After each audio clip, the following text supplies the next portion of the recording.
레위기 7장 1절 10절인데 오늘 범법 헌물에 관한 법입니다. 범법 헌물에 관한 법. 레위기 7장 1절 말씀 같이 읽습니다. 레위기 7장 1절 같이 읽습니다. 마찬가지로 범법 헌물에 관한 법은 이러하니라. 그것은 지극히 거룩하니라. 범법 헌물에 관한 법은 이와 같으니라. 이 말이죠. 예, 잠깐 기도하겠습니다. 위대하시고 거룩하신 주 하나님 감사합니다. 하나님께서 이 말씀에 기름 부어주시고 아버지 저희의 범법을 다 담당하신 저희의 죄와 허물과 불법을 다 친히 담당해 주시고 지고 가신 또 제거해 주신 또 저희를 깨끗하게 해 주신 우리 주 예수 그리스도를 찬양하고 감사드립니다. 이 범법 헌물에 관한 규례를 통해서 또 우리 주님을 배울 수 있도록 해주시고 우리 주 하나님을 더욱더 깊이 알 수 있도록 해주시고 말씀의 은혜가 더욱 차고 넘치도록 도와주시고 듣는 모든 헌들이 기쁨 가운데 말씀을 받도록 해주시옵소서. 감사드리며 주의 성기도 합니다. 아멘. 예, 레위기 5장에서 범법 헌물을 다뤘는데 7장에서 다시 한번 이 범법 헌물에 관한 법이 나옵니다. 이것은 제사장들에 관한 겁니다. 제사장들에 관한 것. 그 레위기 5장은 어떤 사람이 알지 못하고 주의 거룩한 것들에 죄를 지을 때 자기의 범법을 주께 범법 헌물을 가져올지니라 했죠. 헌물은 흠없는 순양입니다. 모든 범법 불법이 죄란 점에서 죄 헌물 드려야 할지 범법 헌물 드려야 할지 애매할 수 있지만 이 손해를 배상해야 된다 하면 그건 죄 헌물이 아니라 범법 헌물 드려요.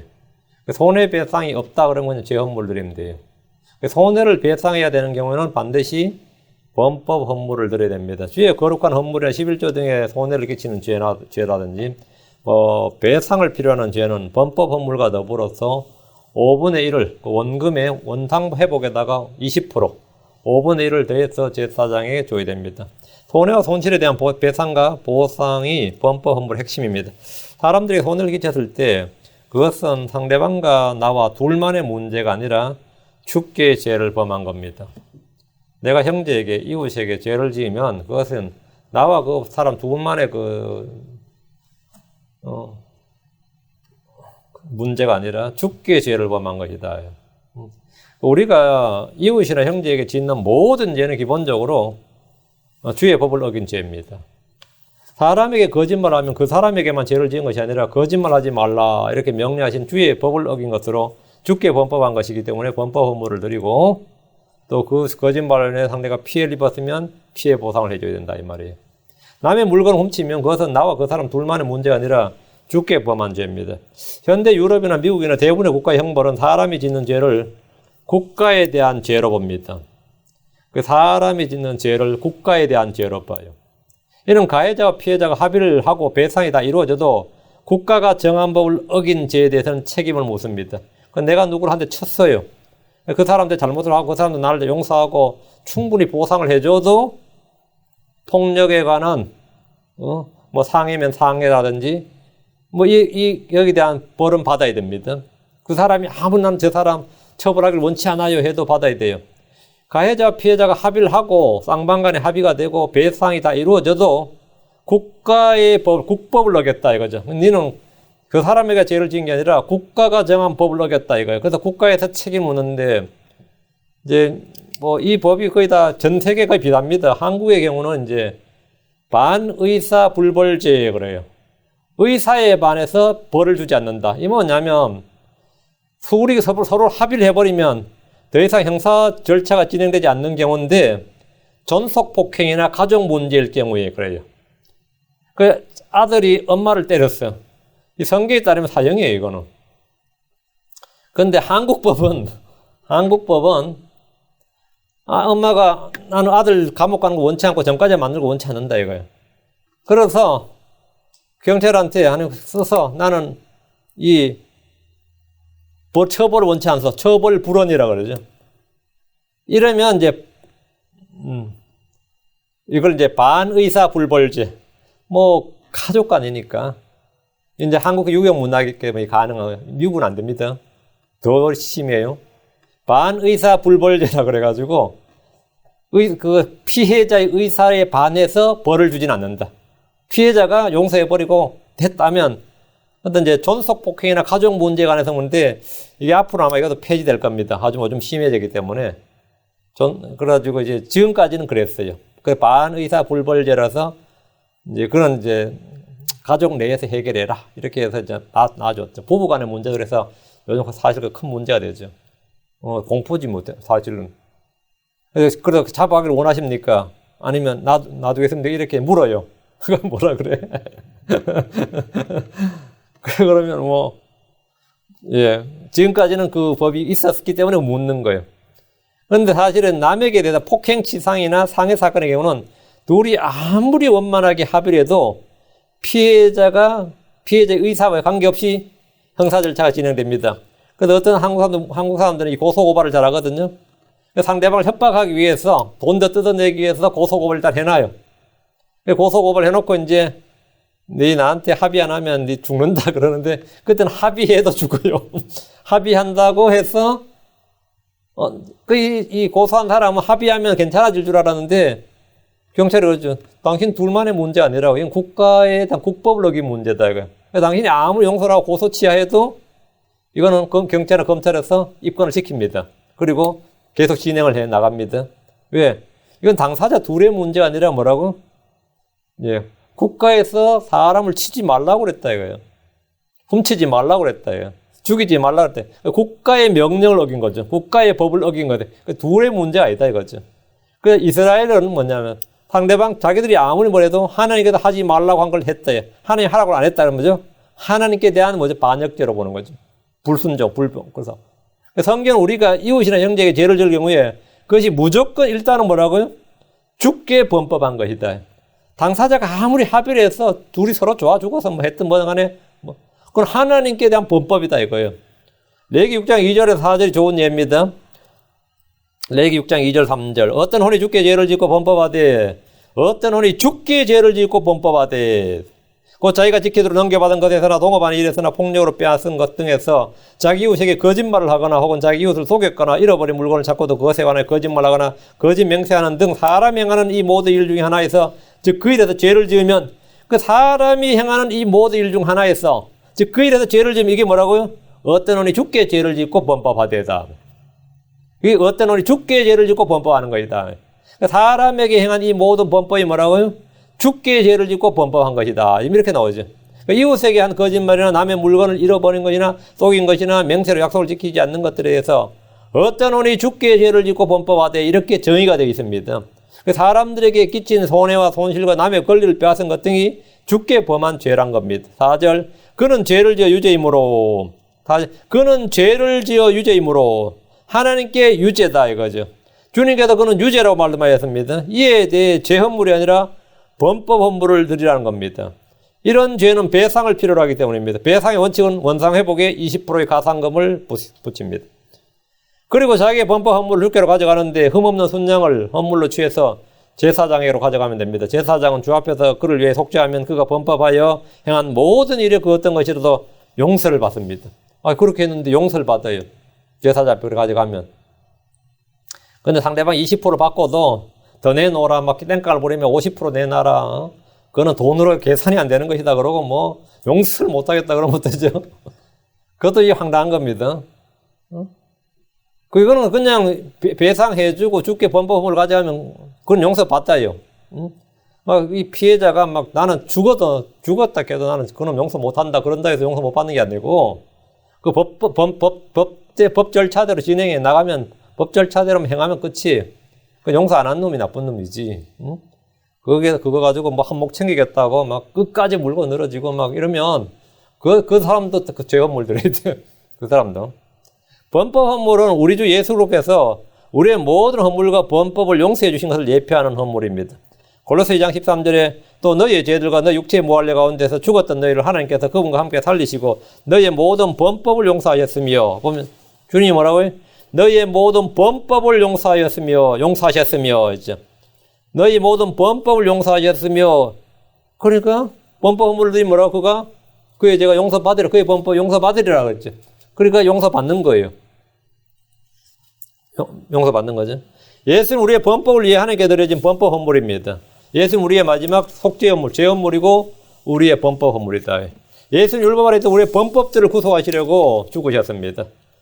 히브리서 9장 15절에 이런 까닭에 그분께서는 새 상속 언약의 중재자시니 이것은 첫 상속 언약 아래에 있던 범법들을 구속하시려고 죽으심으로써 범법들을 구속하시려고 죽었다. 범법들을 구속하신다. 그게 범법 헌물이죠.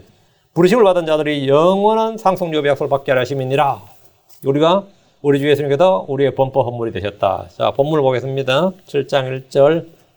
마찬가지로 범법 헌물에 관한 법이라 아니라 그것은 지극히 거룩하니라. 일반적으로 헌물과 헌물 사이에 주께서 모세에게 말씀하여 이르시되 이 말씀이 있었죠. 헌물과 헌물 사이 계속 지금까지. 근데 이번에는 그냥 그렇게 아니거든요. 마찬가지로 이랬죠. 마찬가지로 이건 뭐냐? 주께서 모세에게 말씀하여 이르시되 이 말이에요. 이 말씀 앞에 나온 헌물에 관한 법과 마찬가지로 주께서 모세에게 명령하여 이르신 말이고 법이라는 뜻입니다. 제헌물과 마찬가지로 제헌물이 주께서 모세에게 명령하여 이르신 것 같이 범법 헌물도 마찬가지로 주께서 모세에게 말씀하여 이르셨다. 범법 헌물에 관한 법은 주께서 모세에게 말씀해 주신 겁니다. 헌물에 관한 모든 말씀은 주께서 명령하시고 제정하신 법에 따른 것이지 사람들이 만든 관습이 아닙니다. 사람들이 만든 규례가 아닙니다. 종교는 사람들이 만든 겁니다. 전통도 사람들이 오랫동안 행하면서 만들어져 굳어진 사람들이 만든 겁니다.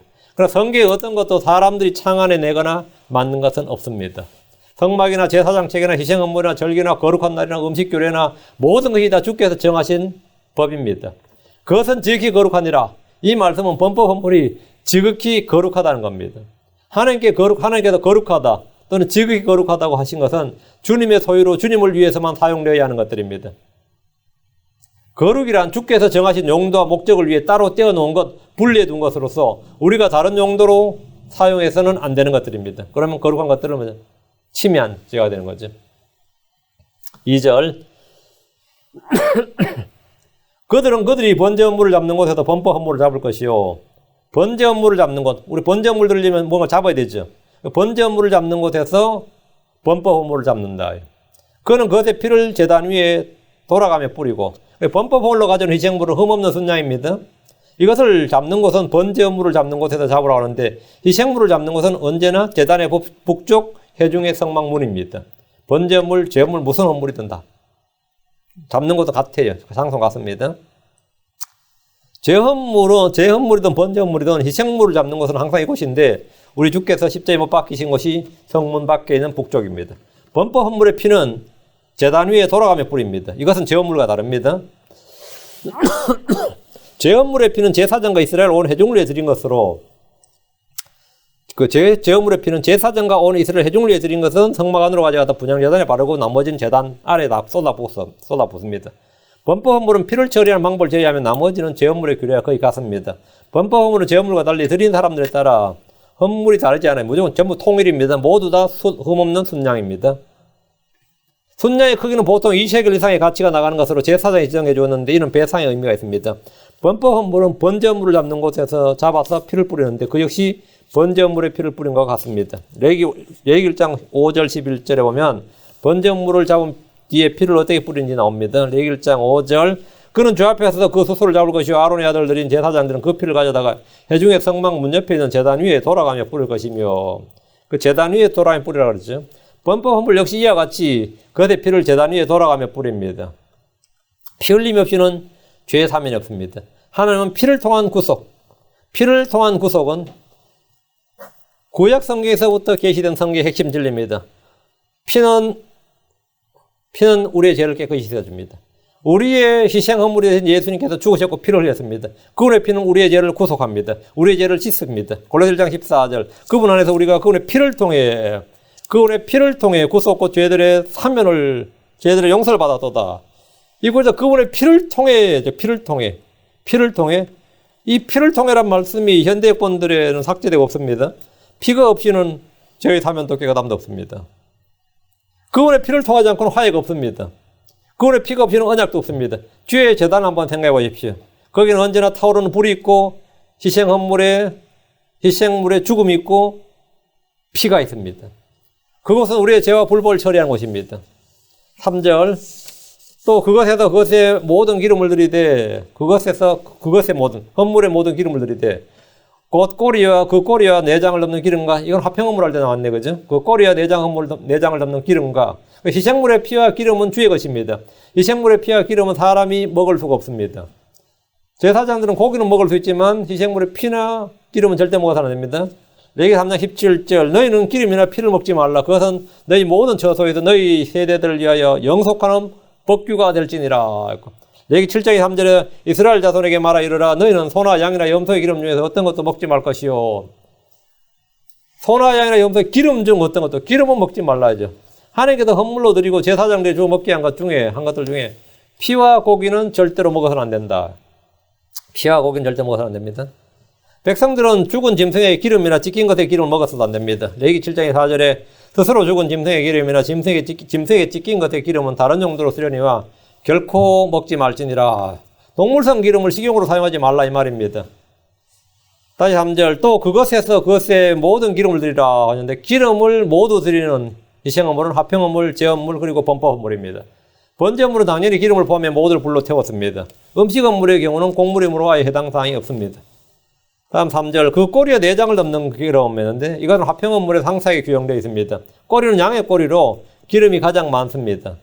다른 동물과 달리 양의 꼬리는 넓고 굵은 지방으로 가득 차 있습니다. 범법헌물에 사용되는 헌물이 흠은 순양이기 때문에 꼬리와 내장을 덮는 기름을 취해서 제단 위에서 태웁니다. 4절 두 콩팥과 그것들 위에 기름 곧 허리 근방에 있는 것과 간 위에 거풀을 콩팥들과 함께 취하고 제단 위에서 태워야 할 부위가 계속 나옵니다. 이건 화평헌물하고 똑같습니다. 기름을 태우라 그러면 동물에다 기름을 태우라 하면 이 부분을 다 태우는 거예요.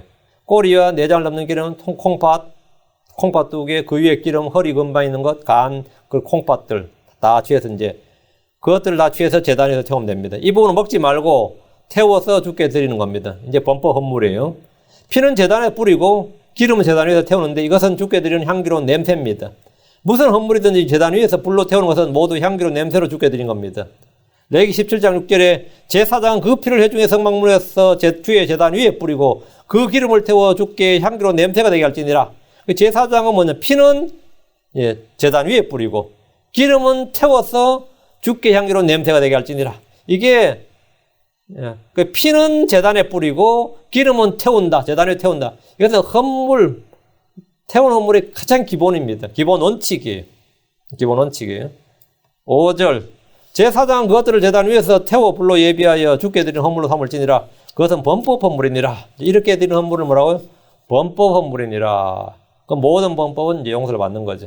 헌물에 취한 모든 기름을 제단 위에서 태워 불로 예비하여 주께 드리는 헌물로 삼습니다. 기름이 많은 손녀의 꼬리와 내장과 콩팥과 간을 취해서 제단 위에 태우면 됩니다. 주 예수님은 우리를 위해 자신을 향기로운 냄새로 들이셨습니다. 에베소 5장 2절에 그리스도께서 우리를 사랑하사 우리를 위해 자신을 향기로운 냄새의 헌물과 희생물로 하나님께 드리신 같이 사랑해서 걸으라. 자신을 향기로운 냄새의 헌물과 희생물로 주님 우리의 번제물이 되시고 우리의 제헌물이 되시고 우리의 화평헌물이 되시고 우리의 범법물이 되시고 이것은 전부 다 고기를 태우는 거죠. 기름을 태우는 거란 말이죠. 고기를 먹고. 그 주님께서 우리의 뭐라고요? 자신을 향기로운 냄새의 헌물과 희생물로 하나님께 드렸다. 마리아는 주께 향기로운 냄새의 향을 부어드렸습니다. 요한복음 12장 3절에 그때 마리아가 매우 값진 나드 향유 한 걸 가져다가 예수님의 발에 붓고 자기 머리털로 그분의 발을 닦으니 향유 냄새가 집에 가득하더라. 이제 향유를 하나님께 우리 주 예수님께 드렸어요. 마리아는. 예수님은 자기 몸을 향기로운 냄새로, 마리아는 자기가 모아둔 옥합을 깨서 향유를 주님께 드렸고, 그럼 우리는 뭘 드렸냐? 우리는 하나님을 향한 그리스도의 향기로운 냄새입니다. 우리 자신이. 고린도후서 2장 15절에 우리는 구원받은 자들 가운데서나 멸망하는 자들 가운데서나 하나님을 향한 그리스도의 향기로운 냄새니라. 우리가 그리스도의 향기로운 냄새라잖아요. 우리 몸이가 뭐죠? 희생물, 헌물이 되는 거죠. 우리는 어떻게 주님께 향기로운 냄새를 드릴 수 있습니까? 우리 자신을 살아있는 희생물로 주께 드려냅니다. 우리 자신을 살아있는 희생물로 주께 드리는 헌신이죠. 헌신은 주께 자신을 드리는 말이 향기입니다. 자신을 주께 드리는 향기예요. 기도는 주께 드리는 향입니다. 선을 향하고 물질을 나누고 후원하는 이런 달콤한 냄새의 향기로 받으실 만한 희생물입니다. 하나님 우리를 통해 그분을 아는 냄새를 풍기게 하십니다. 고린도후서 2장 14절 항상 우리를 그리스도 안에서 승리하게 하시고 우리를 통해 모든 곳에서 그분을 아는 냄새를 풍기게 하시는 하나님께 이제 감사하노라. 여기 아주 중요한 말씀. 우리를 통해 모든 곳에서 그분을 아는 냄새를 풍기게 하시는 하나님께 이제 감사하노라. 하나님은 우리를 통해 그리스도를 아는 냄새를 막 풍긴단 말이죠. 여기 어디서 매캐한 냄새가 날 수도 있고, 어디서 향기로운 냄새가 날 수도 있고, 어디서 지린내가 날 수도 있고, 그렇죠? 어때는 진짜 막 역겨운 냄새가 날 수도 있어요. 냄새가 난 출처를 찾아서 없애야 되죠. 나쁜 냄새는. 냄새가 좋은 건 어때요? 그 냄새 좋은 거는 뭐죠? 뭐 아로마 향이라고 그러면 그렇죠. 뭐 요즘 뭐 그런 또 향기 치료다. 그런 것도 있죠. 근데 우리가 하나님께서 우리를 무슨 향기로, 그리스도를, 그분을 아는 냄새를 풍기게 하시는 하나님, 그분을 아는 냄새를, 우리를 통해 모든 곳에서 그분을 아는 냄새를 풍기게 한다. 크리스천이 어디에 딱 있다 그러면 그곳에는 하나님께서 그 사람을 통해서 그리스도를 아는 냄새를 풍기게 하신다. 그 학교든 직장이든 어디든 간에 그 그리스도를, 하나님은 그 사람을 향료로 쓰신다. 그 사람을 향료로 쓰신다. 그 사람을 향불로 쓰신다 이거죠. 이 구절을 잘 기억하십시오. 향기는, 지금 향기는 보세요. 주께 태워드린 향기죠. 향기는 제단 위에 불에서 태워질 때 나는 냄새입니다. 제단 위에 불에서 태워질 때 나는 냄새예요. 불 같은 시련은 우리의 믿음을 단련할 뿐 아니라 우리를 통해서 그리스도를 아는 냄새를 사방에 풍기는 향기가 됩니다. 주께서 성도들에게 주시는 다양한 시험과 고난과 핍박과 환난은 그 자체로 냄새를 풍기는 하나님의 사역입니다. 제가 이 설교할 때 자주 제가 시골 생활하는데 다른 이야기 별로 안 하는데 참깨 이야기를 많이 해요. 내가 하도 어릴 때 참깨 심어서 털어서 하는데 고생을 많이 해가지고, 그럼 우리 할머니 뭐 한다고 그걸 그렇게 해마다 심어대든지, 그거 진짜 심어서 말려가지고 털어가지고 말이죠. 다 까불고 해가지고 시장에 가서 짜오죠. 짠데 참깨를 털 때 그때 그렇게 냄새 안 나요. 참깨를 손에 잡고 털어가지고 다 할 때 별로 냄새가 나지 않습니다. 냄새 안 나요. 근데 그것을 깨부술 때 냄새가 납니다. 깨부술 때 냄새가 나요. 근데 그것을 뿌리에 구울 때는 어떨 것 같아요? 볶을 때는 냄새가 더 진동을 해요. 그 구운 거를 볶아서 갈고 찍고 하면 어떻게 되는 거죠? 냄새가 더 진동하죠. 앞찾기로 강하게 눌러주면 앞찾기라 그래요. 압육이라 그래요. 그럼 기름이 되는 거예요. 그래서 기름이 쭉 나와요. 앞찾기로 강하게 눌러주면 기름이 됩니다. 그때 냄새가 엄청나죠.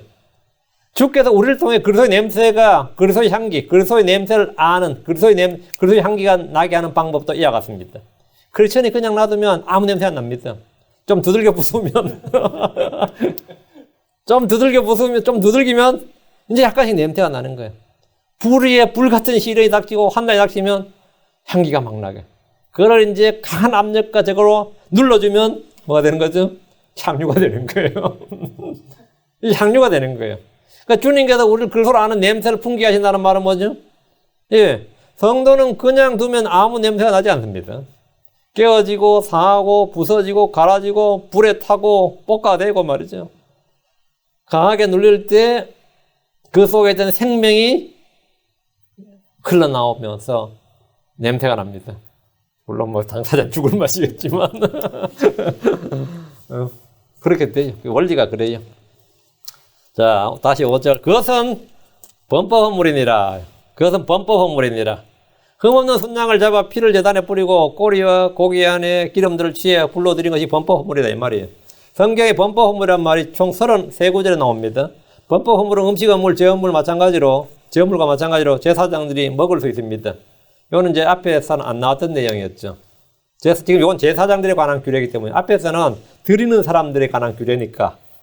여기 지금 제사장들이 이제 그걸 어떻게 하느냐. 제사장이 어떻게 드리냐. 그 범법을 가져온 사람들이 드렸을 때 그 범법을 어떻게 처리하느냐에 관한 지금 규례란 말이죠. 그 합평헌물은 제사장과 그것을 드린 사람이 다 먹죠. 제사를 드린 사람, 희생물 드린 사람도 먹는 게 합평헌물이고, 이 범법헌물은, 제헌물 범법헌물은 제사장이 먹는 거예요. 드린 사람 못 먹고. 6절.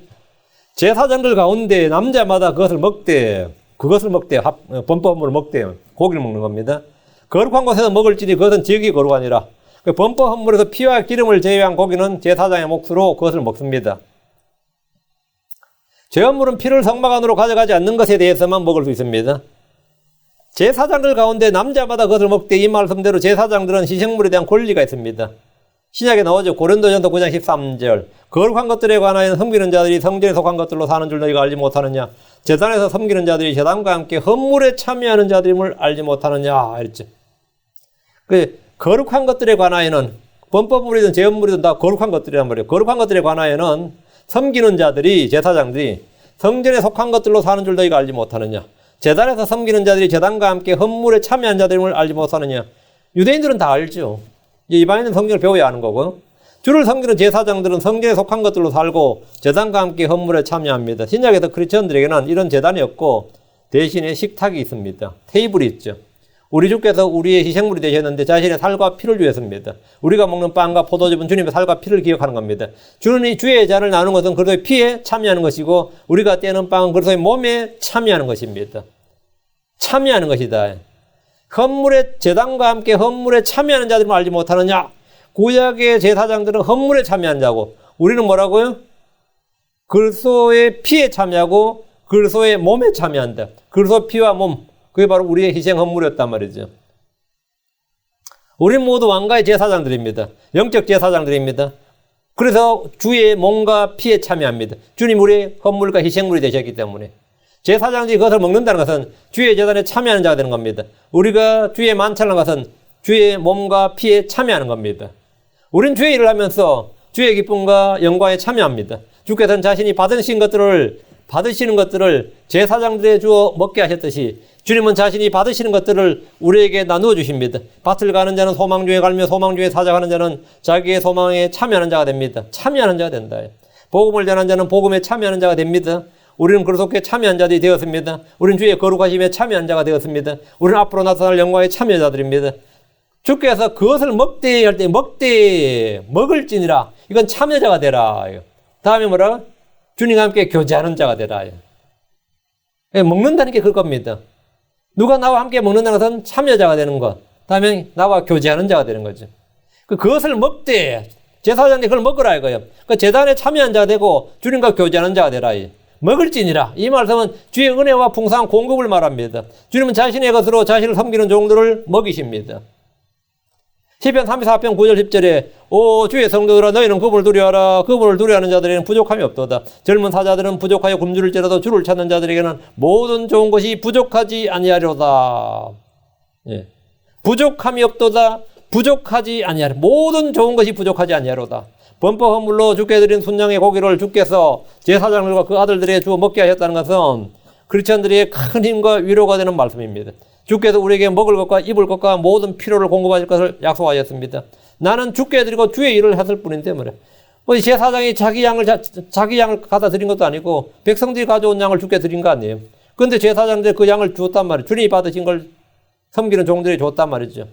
그럼 이건 사역자들이 큰 위로와 힘이 되는 말씀이죠. 왜? 예. 성도들이 주께 드린 것들은 주님이 받으시고 사역자에 주는 거예요. 그 목사가 월급 받는 것은 교회가 주는 게 아닙니다. 가끔 어떤 성도들은 그렇게 말하죠. 우리가 내는 헌금 지가 먹는다 그러지. 안 그래요? 그런 사람 많아요. 우리가 내는 헌금. 그리고 목사가 우리가 내는 헌금 받아 먹으면서 우리보다 더 잘 사는 것 같다 그러고 막 이러면서 욕하는 사람도 있고 시험 드는 사람도 있고 뭐 그런 거 하도 많이 들어봐가지고요. 예. 그건 지금 크게 뭐가 잘못된 겁니다. 아무도 제사장이 내는 거 아닙니다. 주께 헌물을 내는 거예요. 그럼 주께서 받으신 헌물을 주께서 뭐라고요? 제사장이 주는 겁니다. 우리가 이 땅에서 손수 일을 할 때 부족함이 없게 하시겠다고 주님 말씀하셨습니다. 데살로니가전서 4장 12절에 이것은 너희가 밖에 있는 자들 향해 정직하게 걷게 하려며 또 너희에게 어떤 것도 부족하지 아니하게 하렵니다. 성도들이 부족하면 항상 문제가 되죠. 그러니까 너희에게 어떤 것도 부족하지 아니하게 하렵니다. 이 크리스천들은 이 밖에 있는 사람들, 외인들, 특히 목사들은 말이죠. 선교사든 목사든 뭐 어쨌든 교회에서 뭐 급여 적게 준다고 뭐 분정되면 안 돼요. 밖에 있는 사람들에게 그만큼 이제 황당한 말이 없습니다. 네. 같은 성도들 사이에서 몰라도 최소한 말을 밖에 있는 사람들은 그런 말하면 돼요. 또 너에게 어떤 것도 부족하지 아니하게 하렵니다. 주님께서 정직하게 걷게 하려며 이 말은 뭐냐면 밖에 있는 자들 향해 정직하게 걷게 하려며 또 너에게 어떤 것도 부족하지 아니하게 하렵니다. 우리는 큰 부자로 살지 못하더라도 부족함 없게 살 수 있는 것이 은혜의 약속입니다. 크리스천들이 주를 섬기며 게으르지 않고 일을 한다면 주께서 먹을 것을 주십니다. 다시 6절 그것은 지극히 거룩하니라 했죠. 제사장들이 주어 먹게 한 헌물의 음식은 지극히 거룩한 것입니다. 저 헌물의 고기나 범법 헌물의 고기는 다 지극히 거룩합니다. 하나님 주신 것들로 거룩한 것에서 먹어야 됩니다. 지극히 거룩하다는 말씀은 특별히 구분된 것으로 주께서 용도를 지정하신 외에 다른 사람이나 다른 목적으로 사용될 수 없다는 겁니다. 누가 이것을 알지 못하고 먹으면 그는 유죄가 되고 범법 헌물을 드리고 20%를 더해서 배상을 해야 됩니다. 제사장들과 그의 아들들에게 속하더라도 부정한 자, 더럽게 된 자는 먹을 수 없습니다. 이에 대한 규례는 레위기 22장에 나오니까 그때 다루기로 하고요. 주께서는 진리의 말씀을 주제별로 다 한 번에, 모두 한 번에 다 다루지 않으시고, 여기도 조금, 저기도 조금 두셨습니다. 지금 범법 허물만 해도 우리 앞에 4장에서 나왔었죠. 근데 지금 다시 또, 5장에서 나왔나? 앞에 나왔고 또 7장에서 또 나오고 있잖아요. 그리고 또 20장에 또 나와요. 이게 앞으로 또 계속 나오는데, 그러면 여기 조금, 저기 조금, 이런 거, 여기도 조금, 저기도 조금 두셨습니다. 우리가 말씀 전체를 통괄적으로 공부하지 않으면, 그 전체를 통독하고 전체를 공부하지 않으면 부분에 치우쳐서 오류를 범할 수밖에 없습니다. 제사장들이 헌물을 먹는 거룩한 곳은 회중의 성막들입니다. 7절입니다. 7절. 범법 헌물이나 제헌물은 마찬가지이므로 그것들의 법은 하나이니 그 헌물로 속죄하는 제사장이 그것을 가질 것이요. 그래서 이제 헌물을 제사장이 어떻게 취하느냐, 이거는 제헌물이나 범법을 동일하다는 거죠. 범법 헌물이나 제헌물은 마찬가지니라. 이 말씀은 제사장들이 그것의 고기를 먹는 규례가 같다 이 말입니다. 제헌물을 먹는 규례와 범법 헌물을 먹는 규례는 같습니다. 제사장들이 먹을 수 있는 것과 없는 것이 있는데, 먹어야 하는 장소가 같고 먹을 수 있는 사람들이 같고 이런 데 같으니라. 제헌물의 경우는 제사장이 알지 못하고 죄를 지어 드리는 헌물이라 이스라엘 온 회중이 알지 못하고 지은 죄에 드리는 헌물에 대해서는 피를 성막 안으로 가져가기 때문에 그 헌물을 먹지 못하고 다 태워야 됩니다. 통치자들과 백성들이 드리는 제헌물은 범법 헌물과 같이 마찬가지이므로 하나이니 이게 돼요. 제사장들이 헌물의 고기를 취해서 먹는다는 말입니다. 그것들의 법은 하나이니, 그것의 법은 하나이니, 제헌물과 범법 헌물은 똑같다는 말 아닙니다. 헌물을 드린 사람에 대한 규정이나 헌물의 종류에 대한 차이가 있습니다. 이것은 마찬가지니라. 하나이니 이 말은 제사장들이 헌물을 먹는 것, 먹는 장소에 관한 것입니다. 그거는 하나이니 이 말이에요. 다시 7절. 그 헌물에 속죄를 하는 제사장이 그것을 가질 것이요. 이것은 제사장들이 주시는 주님의 삭시요 보상입니다. 제사장이 그것을 가질 것이요. 그 헌물에 속죄를 하는 제사장이 그걸 가질 것이요. 그 수고하는 제사장이 그 몫을 그걸 갖는다. 그 제사장들 주시는 뭐라고요? 리울리, 삭시, 보상입니다. 주님은 범법 헌물로 드려진 뒤에 남은 고기를 제사장들에게 가지라고 하셨습니다. 속죄물 가지라 이거예요. 이는 하나님께서 제사장과 그 아들들에게 일한 삭스를 주시는 겁니다. 주의 일을 하면 주께서 먹여주신다. 이거는 모든 이 사역자들, 목회자 후보생들, 목회하는 분들은 반드시 기억해야 될 말씀입니다. 주의 일을 하면 주께서 먹여주신다. 이것은 구약이나 신약이나 마찬가지입니다. 구약이나 신약 마찬가지. 주님 이스라엘 전역에 복음을 전하도록 제자들을 파송하셨습니다. 그때 그들에게 이렇게 명령하셨습니다. 마가복음 6장 8절에서 9절. 그들의 명령하사 그들의 여행을 위하여 지팡이 한 개 외에는 진보딸이나 빵이나 돈주머니 돈이나 아무것도 취하지 말게 하시며 10만 신고 덧옷도 2벌 입지 말게 하시고, 여행을 해서 뭐라고? 지팡이 한 개는 아무것도 가져 말라고. 10만 신고 옷 하나 입고 옷은 2벌 여유복도 가져가지 말라고요. 그럼 내가 한국 갈 때 그 가방에 가득 가져가는 거는 뭔 꼴일까 지금? 앞으로 그냥 맨몸으로 가야겠네요. 맨몸으로 가야 될 거구만. 응? 예. 아무것도 취하지 말라는 거예요. 보통 멀리 여행을 하는 사람들은 단단히 준비를 해서 가기 마련입니다. 그런데 주님은 지팡이 한 개 외에는 아무것도 취하지 말라고 하셨습니다. 그런데 이들 중에 아무도 부족한 것이 없었다고 말합니다. 누가복음 22장 35절에 또 그들이 이르시되 내가 너희를 돈주머니와 진보다리와 신도 없이 보냈을 때에 너에게 무슨 부족한 것이 있었느냐 하시니 그들이 이르되 없었나이다. 주님께서 제자를 보낼 때 최소한 크레딧 카드나 수표는 그죠? 책은 줘서 보내야 될 거 아니에요. 아니면 현금을 한 다발 주든지. 그런데 지금 돈주머니나 진보다리와 신도 없이 보냈다는 거예요. 그냥 지팡이 하나 가지고. 근데 너에게 무슨 부족한 것이 있었느냐 하시니 그들이 이르되 없었나이다. 지팡이 한 개에는 아무것도 없이 갔지만 이들은 아무것도 부족한 것이 없었다고 증언합니다. 놀라운 체험이죠. 주께서 너에게 무슨 부족한 것이 있었느냐 이렇게 물으셨는데 이 말인즉 나는 너의 모든 필요를 공급했노라 이 말이죠. 나는 너의 모든 필요를 공급했느냐. 그래서 묻는 거예요. 그래서 그들은 대답하기를 없었나이다라고 하면서 주의 말씀을 체험적으로 확증을 했습니다. 누가복음 10장 7절에 일꾼이 자기 품삯을 받는 것이 마땅하니라. 일꾼이 자기 품삯을 받는 것이 마땅하니라. 이거 누가 한 말이죠? 우리 주 예수님께서 하신 말씀입니다. 구약의 제사장들이 헌물을 먹는 것은 그들의 삭슬 박는 것이고 우리 주님께서 정하신 법입니다. 주께서 주신 것이단 말이에요. 그 헌물에 속죄하는 제사장이 그것을 가질 것이요. 이랬어요. 일꾼이 자기 품삯을 받는 것이 마땅하니라. 주께서 이렇게 하셨다 이거죠. 주께서는 결코 자기 종들의 삭슬을 떼어 먹지 않습니다. 주님은 곡식을 밟는 소의 입에 멍에를 씌우지 않습니다.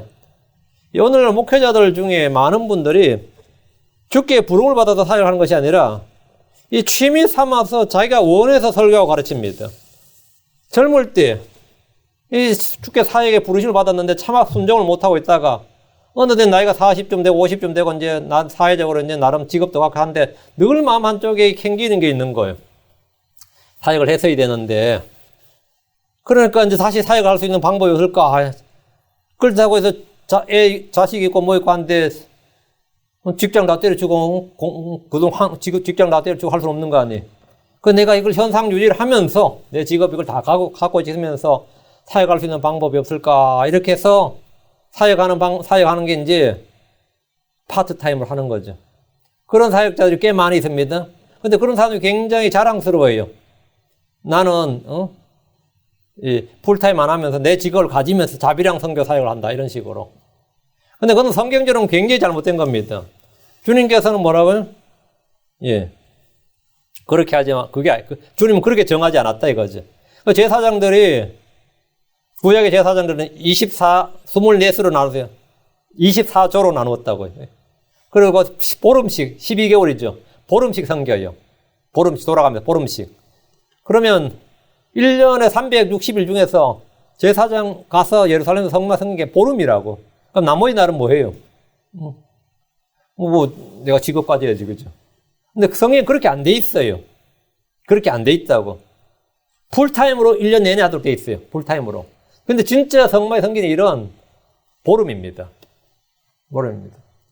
근데 오늘날 목회자들도 비슷합니다. 일요일 한 번만 나오면 되는데, 일요일 한 번만 나오면. 어차피 일요일 내가 공무원 한다, 교사를 한다, 아니면 변호사 한다, 교수를 한다, 의사를 한다, 아니면 약사를 한다. 직업 종을 가지고 있으면 어차피 일요일날 노는 날인데, 일요일날 설교 한 편 준비해서 하는 거예요. 그건 이제 사역이라고 하면서 자랑하는 거죠. 그 일주일에 한두 번 설교하는 것을 사역인 줄 아는 겁니다. 이런 사람들은 주께서 일하라고 부르신 사역자가 아닙니다. 주께서 일하라고 부르신 사역자가 아닙니다. 성경 말하기를 고린도서 9장 14절에 이와 같이 주께서도 복음을 선포하는 자들이 복음으로 살 것을 정하셨느니라. 복음을 전하는 자들은 뭐라고 선포하는 자들이 뭘로 살라고요? 복음으로 살 것을 정하셨느니라. 이걸 하나님이 그렇게 정하셨다고요. 복음으로 살 것을 정하셨느니라. 그런데 오늘날 이 일부 목회자들이 성경과는 전혀 다른 가르침, 이 성경 기록과는 전혀 딴 소리를 하는 거예요. 오늘 목회자들과 성도들 사이에 목회자가 자기 직업, 자기 일을 하면서 교회에서 급여를 받지 않는 것이 성경적이다. 좋다. 이 서로가 이해관계 맞아떨어지는 거예요. 어차피 작은 교회 봐야 급여도 제대로 안 나도 굶어 죽을 것 같고, 내 직업 안에 놓고, 또 성도들은 그 부담 없고, 목사 월급 안 주니까 좋고, 서로가 이게 맞아떨어져가지고, 이게 우리 성경적인 교회다, 이렇게. 그래서 이들도 할 말이 있어야 되잖아요. 그래서 바울의 본을 따라서 자비랑 사역이 옳다고 주장하기도 합니다. 사도 바울이 장막을 짜면서 사역을 했고 고린도 교회로부터 급여를 받지 않았기 때문에 모두 바울의 본을 따라야 한다 이 말입니다. 그렇게만. 이는 다윗이 여러 아내를 두었기 때문에 일부 다 체제가 성경적이라고 주장하는 것과 마찬가지입니다. 그 예외적인 어떤 예를 들어가지고 일반화하는 거죠. 그거는 말도 안 되는 소리죠. 우리 주께서 일꾼이 자기 품삯을 받는 것이 마땅하니라. 이와 같이 주께서 복을 선포하는 자들이 복을 할 것을 정하셨느니라. 이거는 성경의 기본 원칙이에요. 복음을 선포하는 자들이 복을 할 것을 정하신 분은 사도들이 아니고 교회의 전통이 아니라 우리 주 하나님이십니다. 이와 같이 주께서도 정하셨느니라 한 대로 이건 주께서 정하신 거예요. 주께서 정하신 겁니다. 초대교회 종교회의에서 정해진 게 아닙니다. 교회의 전통에 따라 정해진 거 아닙니다. 사도 바울이 후대 사역자들을 위해서 정해둔 것이 아닙니다. 주께서 정하셨습니다. 이와 같이 주께서 정하셨다.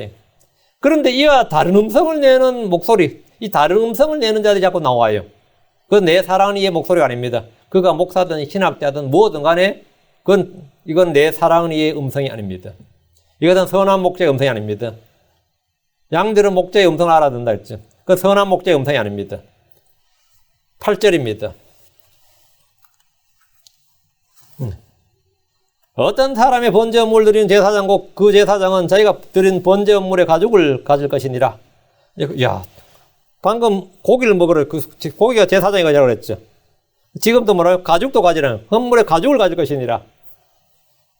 어떤 사람이 드리는 번제물은 자원 헌물입니다. 제사장들이 매일 아침 저녁으로 드리는 번제물은 제사장의 의무입니다. 이것은 제사장이 온 이스라엘 위에 계속해서 드린 겁니다. 레위기 1장에 규정된 번제물은 어떤 사람이 헌신과 섬김 등을 자원해서 하려는 의지에 따라 드린 것으로 지금 본문이 말한 번제물이 겁니다. 이스라엘 백성들이라면 누구나 개개인이 죽기에 자신의 헌신과 사랑과 순종과 섬김을 결단하는데 번제물을 드릴 수 있습니다. 헌물로는 소떼나 양떼에서 흠없는 수컷을 가져오면 됩니다. 제사장은 번제물의 머리에 안수를 하고 그를 위한 속죄물을 드리면 주께서 그를 대신에 건물을 받으십니다. 제사장은 피를 제단의 사면에 뿌리고 가죽을 벗기고 각을 뜹니다. 각을 뜬다 말은 뭐냐? 각을 뜬다는 게 무슨 뜻이냐면 여러 조각을 나눈다 이 말입니다.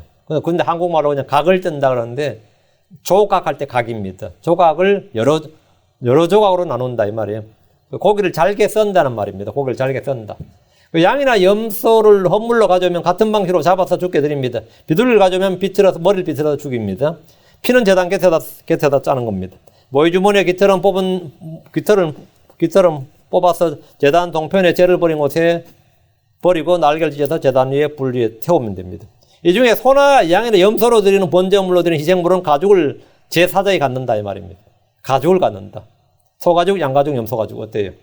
네. 이건 이스라엘 모든 사람들이 의복이 되는 거죠. 그래서 이제 파는 거예요. 근데 개인이 가져오는 이 지금 번제물, 번제물로 이제 가져오는 가죽은 제사장이 갖는데 매일 아침 저녁으로 드리는 상번제 말이에요. 매일 아침 저녁으로 제사장이 드리는 가죽 헌물은 어떻게 하느냐 이거죠. 매일 아침 저녁으로 제사장이 드리는 번제물의 경우는 제사장이 그걸 다 자기가 취하기는 좀 그렇죠. 그래서 이건 이제 성경에 이 규정이 없는데 이제 그 탈무드나 랍비들의 저기 보면 성막 유지 비용으로 사용했다고 돼 있어요. 이걸 팔아서 성막 유지 비용으로 사용했다 돼 있는데, 예. 사두개인들이 상술이 좋아가지고 이거를 잘 모아서 잘 팔아서 수익을 많이 올렸다고 돼 있어요. 성막 유지 비용으로 사용했다 돼 있습니다. 제헌물의 경우는 제사장들이 고기를 먹을 수 있지만 가죽은 태웠습니다. 제헌물의 가죽은 태웠어요. 제사장이 갖는 게 아닙니다. 번법 헌물의 경우에는 고기를 제사장들이 먹고 가죽은 제사장들이 갖습니다. 자, 48절. 그 제사장은 자기가 드린 번제물의 가죽을 가질 것이니라. 주님께 헌물 드리면 어쨌든 그 수고에 대한 삭을 받는 거죠, 제사장이. 고기를 먹고 가죽을 가지니까. 번제물로 죽은 짐승의 피와 살이 모두 없어져도 가죽은 남습니다. 자, 여기서 에덴을 한번 생각합니다. 에덴에서 하나님은 짐승의 피를 흘려 죽이고 그 가죽 옷을 아담과 이브에게 주 입게 하셨습니다. 이건 다 아는 내용이죠. 창세기 3장 21절에 주 하나님께서 또한 아담과 그의 아내에게 가죽 옷을 만들어 입히시니라 했죠. 이게 아주 간략한 말인데, 이건 아주 간략한 말, 이렇게 성경이 그렇게 하면 나와요.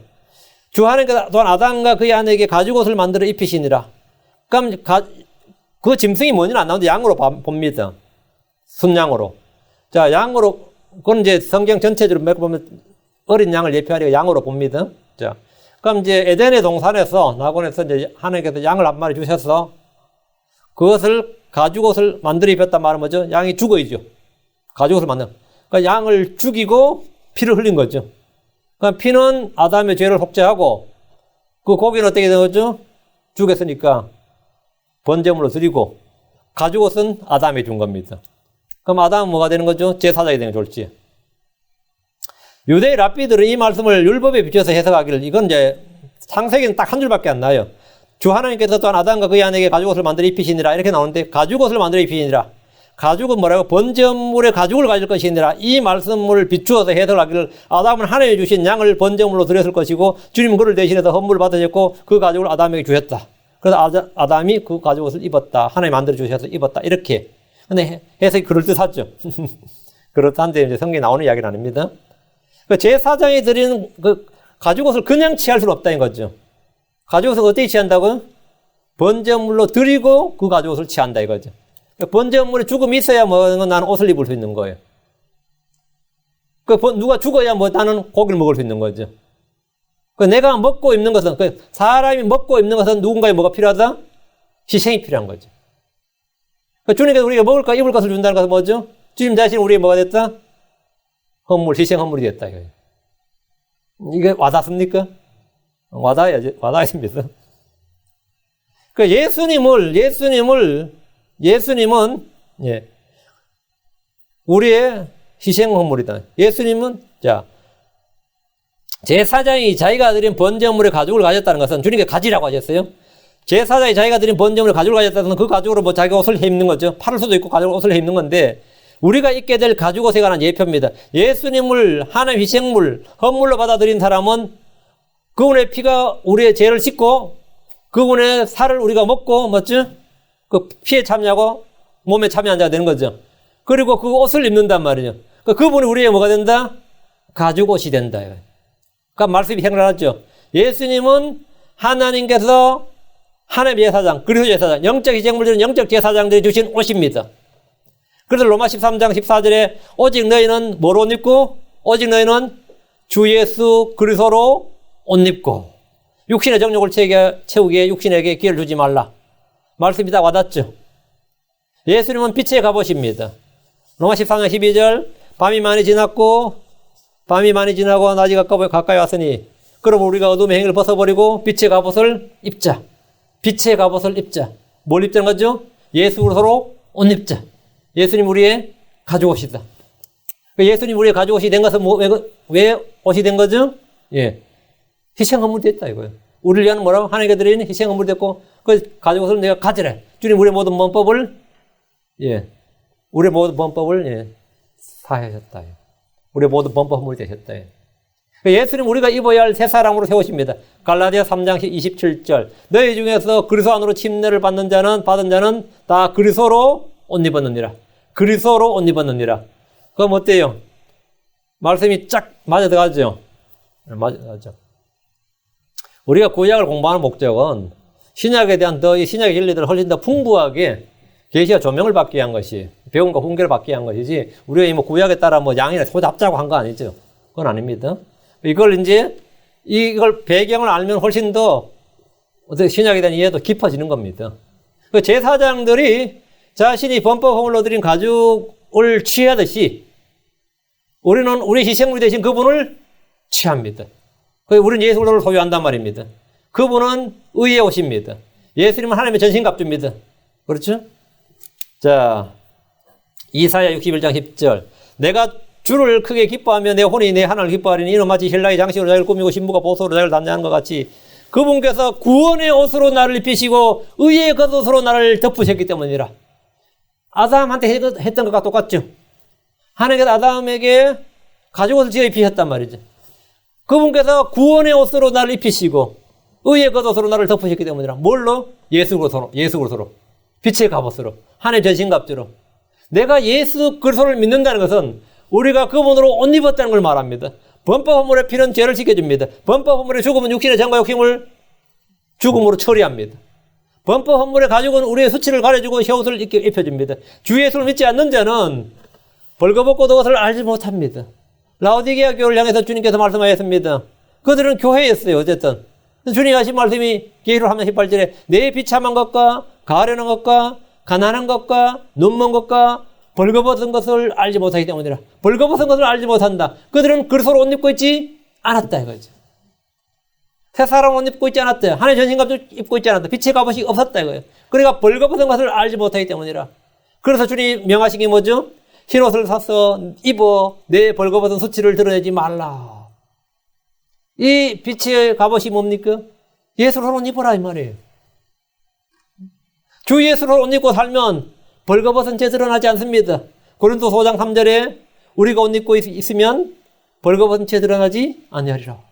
우리가 옷 입고 있으면 우리는 예수로 옷 입고 있다 이거예요. 주께서 에덴에서 아담에게 가죽옷을 만들어 입히셨듯이 우리에게 주 예수로는 의의 옷, 빛의 갑옷, 전신갑주를 입혀주시는 겁니다. 입혀주는 거예요.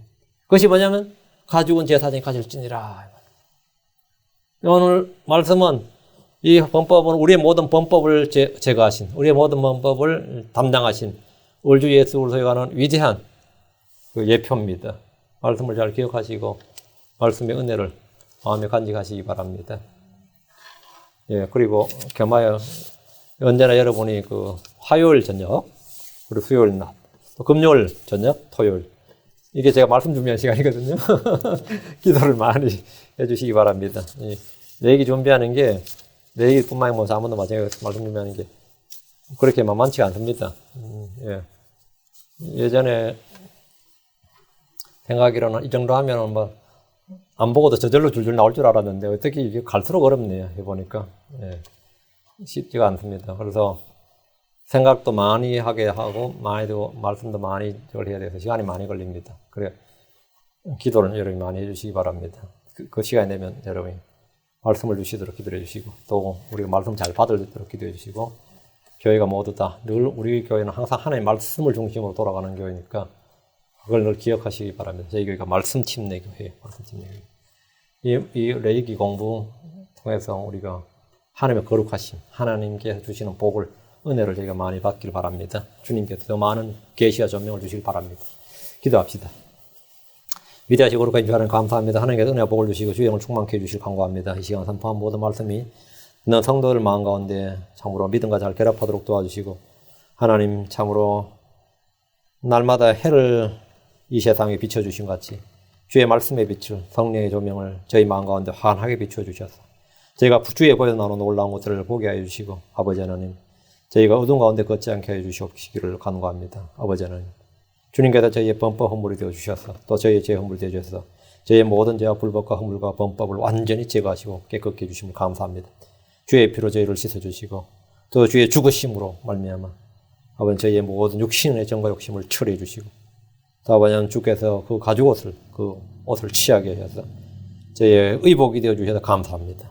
아버지 하나님, 제가 주 예수 그리스도로 옷 입고 이 땅에서 참 하나님의 전신갑주를 취해서 우리가 영적인 전투를 잘 수행하게 하시고 주님을 온 세상에 드러내는 그런 향기요 빛이 되게 해주십시오. 감사드리며 주의 손 기도합니다. 아멘. 아멘.